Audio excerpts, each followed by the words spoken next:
Lorsque nous sommes agenouillés pour prier, ce doit être l'attitude de notre âme. Tout notre être doit être livré sans partage. Le Seigneur n'a pas cédé un seul instant, bien que Satan soit revenu à la charge. Sur le haut du temple, il cita le psaume 91, mais escamota une partie du verset 11, disant « Il donnera des ordres à ses anges à ton sujet afin qu'ils te gardent. Ils te porteront sur les mains. » Il n'a pas dit « Ils te garderont dans toutes tes voies ». Le Seigneur répondit « Il est aussi écrit ». Ce conflit était de nature spirituelle. Si l'Esprit ne nous dit rien, nous ne devons rien faire. Continuons de prier. La vie de prière d'un enfant de Dieu est la chose la plus importante. Il faut d'abord acquérir une véritable vie dans la parole pour avoir une réelle vie de prière. S'il n'y a pas de vie dans la parole, il n'y aura pas de vie dans la prière. C'est la chose la plus importante. Cette œuvre que le Seigneur doit accomplir en nous est en vue de faire de chacun de nous des hommes spirituels. Il veut que nous le soyons et que nous marchions selon l'Esprit. C'est le but de notre éducation et de la croix. Sans cela, il y aura des églises, mais pas l'Église. Ne confondons pas les églises avec l'Église. L'Église est constituée essentiellement d'un ensemble de chrétiens placés pratiquement sous l'autorité de la tête, d'une manière expérimentale, et non pas simplement sur la base de déclarations.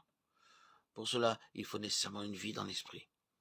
C'est irréalisable si l'on vit sur une base fausse.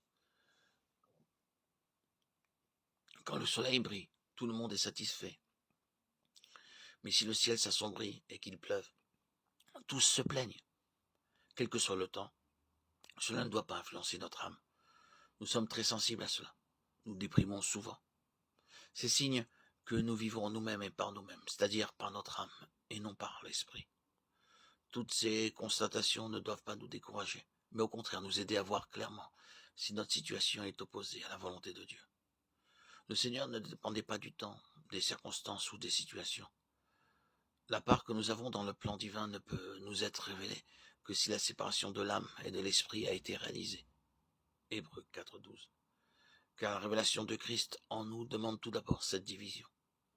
Le Seigneur a déclaré en Jean 15, verset 15, « Je ne vous appelle plus serviteur, car le serviteur ne sait pas ce que fait son maître. » Nous avons sûrement travaillé pendant des années, sans pouvoir dire que les choses que nous faisions venaient du ciel. Et aujourd'hui, la majorité des croyants ne sait pas ce que fait Dieu, parce qu'ils ignorent leur part dans son plan. Ils travaillent pour Dieu, mais non pas avec Dieu. En lisant la vie de David, nous apprenons qu'il servit au dessein et à l'intention divine durant sa génération.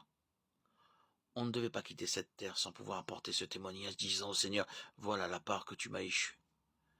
J'ai accompli tout ce que tu m'as dit.